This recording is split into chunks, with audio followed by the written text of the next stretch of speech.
Hello, coming to you from the laid-back land of board gaming, Omaha, Nebraska. Welcome to the Out of the Dust podcast. I'm your host, Chillin' Bryce Journey. Tied in with the popular recurring Out of the Dust Geek list on Board Game Geek, the Out of the Dust podcast is a weekly podcast that is focused on re-exploring games we played that we hadn't previously played in a year or more. Why did the game get dusty? Why did you decide to dust it off? How does the game compare to how you remembered it? Are you likely to play it more often in the future? These are the questions that we're interested in examining on Out of the Dust. This week on the podcast, episode 31.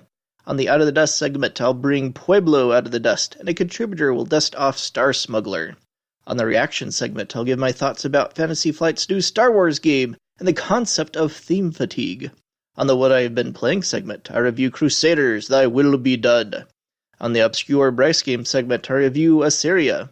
And we wrap up the episode by reviewing my top 10 games only I played of 2018. I had a chance to bring one of the more obscure Kramer and Kiesling games out of the dust recently, Pueblo, an abstract strategy game published by Rio Grande in 2002. I last played it 2 years, 7 months, and 8 days ago. It's a shame this game isn't more thematic, because I've always thought that American Indian themes are sorely underrepresented in board games. But I'll take what I can get, and what Pueblo lacks in theme it makes up for with cool bits and table presence.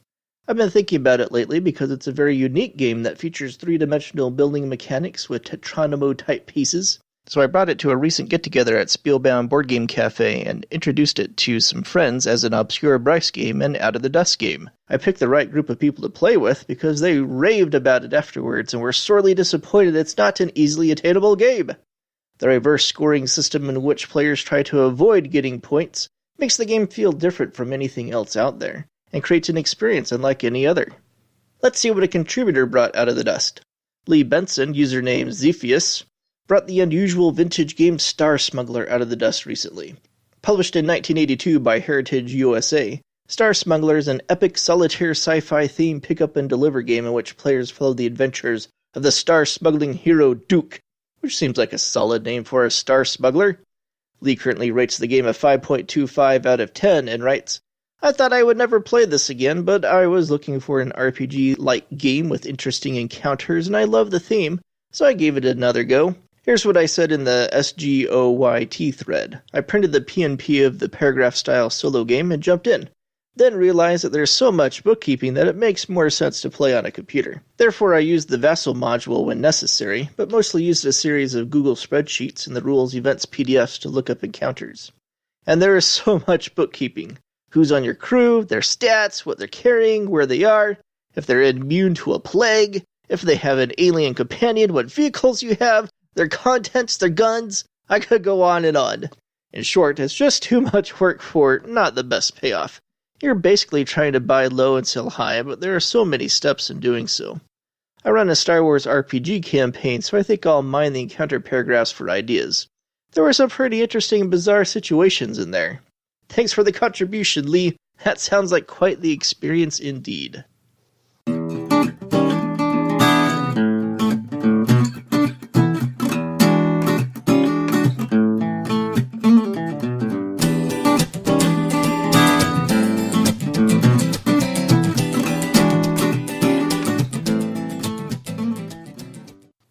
Reaction segment time.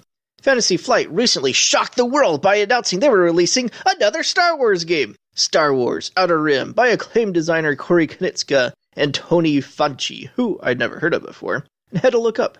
Evidently, Tony has done a handful of various expansions for various Fantasy Flight games in the past. This is a wild and completely baseless speculation, but it does make me wonder how much Corey actually contributed to the design. Did Fantasy Flight just put his name on the box because he's their guy, and to lend credibility to the project? Then again, the estimated playtime is 2 to 3 hours, which is certainly a Corey Konieczka hallmark. The game description of the game has players traveling the outer rim of the galaxy, upgrading their ship, taking on jobs, hiring crew, and increasing their fame or infamy. Now, if you're like me, you hear that description and think, oh, that sounds like a Star Wars retheme of Firefly.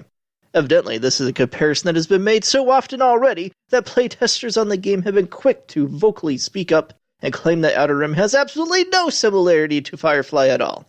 Well, we'll see. The reaction to the announcement has been pretty interesting. There are obviously a lot of people excited about the game. But there has also been a vocal contingent of people weary of theme fatigue, lambasting Fantasy Flight for releasing what they expect to be another soulless IP cash grab. Well, theme fatigue is a real thing. We've all heard people complain about the glut of zombie, Cthulhu, or Trading the Mediterranean games every time another one of those games is released. But you know what? Games with overly familiar themes continue to sell, and, from time to time, even innovate. Who was on the edge of their seat for another Cthulhu game last year? Even one from Martin Wallace. And yet Australia wound up being one of the best games of the year. Who's excited for another Trading in the Mediterranean game this year? Even one from Days of Wonder. And yet the upcoming Corinth is probably going to be amazing. So yeah, I'm tentatively interested in Outer Rim.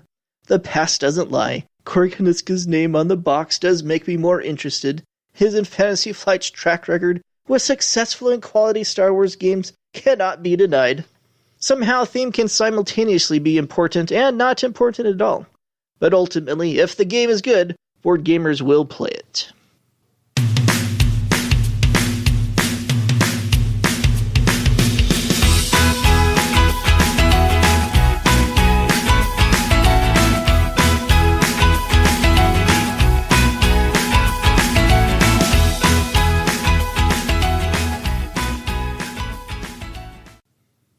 This week on the What I Have Been Playing segment, I'm going to tell you about Crusaders, Thy Will Be Done, the new deluxe edition game from Tasty Minstrel, and designer Seth Jaffe of Eminent Domain fame. I'm going to let you guys in on a little secret about how this game caught my attention, besides it being a deluxe edition game from Tasty Minstrel. And it has to do with the mechanism of the upgradable rondel. Unbeknownst to me, at the same time I was designing a game built around an upgradable rondel, Seth was designing Crusaders. I've got a publisher lined up for my game, and you should be hearing more about it by the end of the year. But I was curious from a design standpoint of how similar Crusaders might be to my game.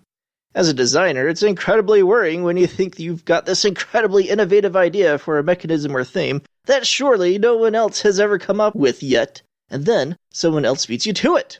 But turns out I didn't have anything to worry about. There's nothing in common between our mechanisms at all. So with that out of the way, here's how Crusaders works. There are 6 upgradable wedges on the action rondel with action markers on each one. When a player wants to take an action, they pick up all the action markers from the targeted action wedge and distribute them around the rondel clockwise. The number of markers on the action wedge dictate the strength of the action, which entails how far a player's knights can move on the map, how persuasively they muster more troops, how easily they can build buildings, and how effectively they can battle foreign enemies. All of these actions, with the exception of moving, can also earn a player points. And there's also a dedicated action that just earns potentially a bunch of points at once. The buildings a player builds adds helpful modifiers to these actions and potentially unlock end-of-game bonus point scoring opportunities. All of these points come from a pool of victory point tokens, and the game ends when all of these are gone. But on a player's turn, instead of taking an action, a player can flip over one of their action wedges, upgrading it to a combo action that enables them to have options when they target that action wedge in the future, or perhaps even do 2 actions at once on the same turn. I found it to be an enjoyably elegant system. The game plays quicker than the quantity of components might indicate, and I was surprised to find out the game boils down to an efficiency race game. I say I was surprised because I, and most other people, judging from the reaction of others, naturally assumed, like Tasty Minstrel's other deluxe edition games, that Crusaders would be a deep, involved game. I've been thinking a lot lately about the idea of how expectations play a role in our initial reactions to games. I think expectations are more significant than we might casually give them credit for. I know I had a false expectation of Founders of Gloomhaven, and that's a big part of the reason why that particular game wound up being so disappointing for me last year. I think a lot of people had this false expectation of Crusaders being something that it turned out not to be. But that's not their fault. I think the publisher and their marketers are the ones to blame when false expectations cause a negative reaction in players. Fortunately, I was able to digest some of these reviews and reactions before actually playing Crusaders myself. I fulfilled late last year, but I didn't play it right away, saved it for Christmas, and only just now got it to the table. As a result, I was able to go into learning and playing the game with what turned out to be more realistic expectations of what it really was. Now, I love heavy games, but I also appreciate lighter games if they are elegant. And Crusaders is elegant. The mechanics work well together in a seamless way I appreciate. I've enjoyed my initial plays of it, and I think it will see regular play for me throughout the year. Obscure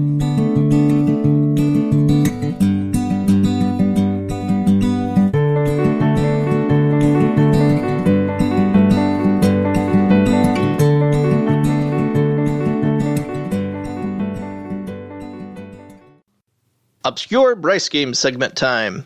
A few years ago, I found myself with a whole stack of Ystari games on my shelf of opportunity and decided to focus on playing through them.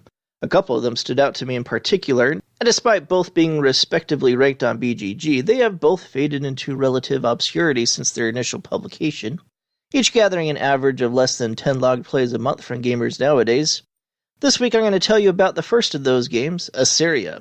Originally published in 2009 and designed by Emmanuel Ornella, a designer who has several games to his credit, but none of them particularly well-known, and perhaps the best well-known one being the legendarily infamous Martinique. But Assyria is a fascinating game. Here's how it works. Players begin each round by drafting a pair of resource cards and then placing a round-dictated number of huts on the Tigris and Euphrates Rivers hex map board. Each hut has a single resource pictured on it, and players will have to pay resource cards, which picture between 1 and 3 resources on them, to keep the huts in play from one round to the next. Huts in triangular patterns can build valuable wells, while huts placed between or on either bank of the rivers earn points. Huts built on the river hexes themselves earn income instead, which can be spent on more resource cards, advancing on a scoring multiplier track, purchasing spaces on the 3 priest tracks, or building ziggurats on ziggurat levels, which earn a player points during each scoring phase. Turn order is determined by which pair of cards players draft from the display, and is super important, awarding players who pick cards with fewer resources first choice of expansion on the map, and first choice of how to spend their income. Since the map isn't particularly large, players collide early and often, and expansion choices become quite important.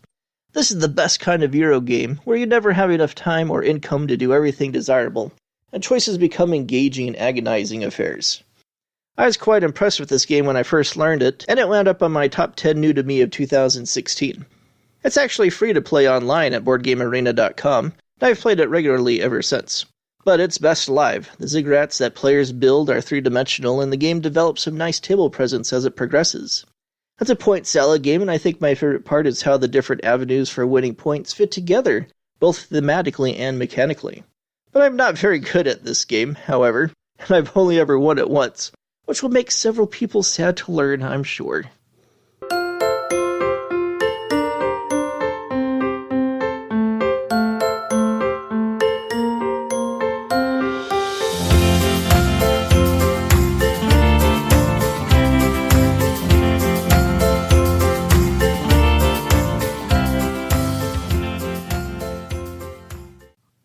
This week we're going to go over the top 10 games only I played in 2018.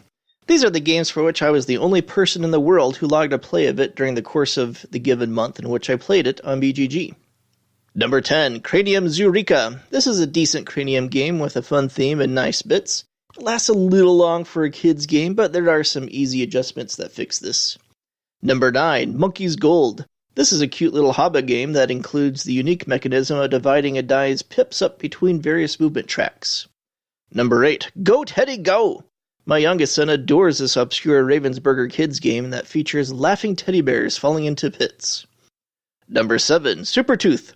This is a local favorite because it was designed by a local guy, but both my sons have a fun time with this game right game. My youngest son actually dominates us, which delights him to no end. Number 6, Catan Histories, Merchants of Europe. This might be the best Catan spin-off that I've encountered yet. The delivery mechanic adds an interesting layer onto the Catan engine. Number 5, Tehuantin Suyu. I don't know how often I'll get this crayon-based route-building game to the table, but it was certainly one of the most memorable experiences of 2018. Number 4, Tyrus. This obscure abstract rock-paper-scissors style election game remains one of my favorite 2-player-only games. I love the psychological element of this game, which is present even in online play. Number 3, Railways Through Time. This is my favorite Railways of the World